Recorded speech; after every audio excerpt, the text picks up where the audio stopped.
Hey friends, if you encounter this issue where the Microsoft Phone Link application is not working on your computer, then please watch this video. I will guide you through the resolutions.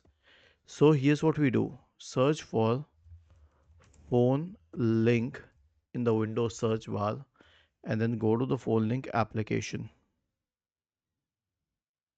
Okay, check if it works. If it does not, then search for phone link once again and this time click on app settings in the right pane. We will try three solutions only. Now scroll down and click on terminate for the process.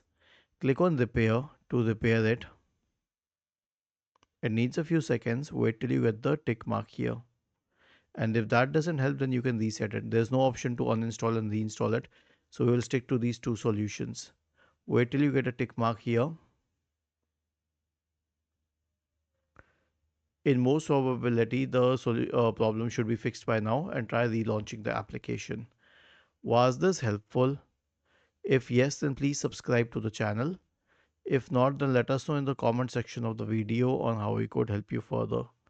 Thank you for watching this video and have a nice day.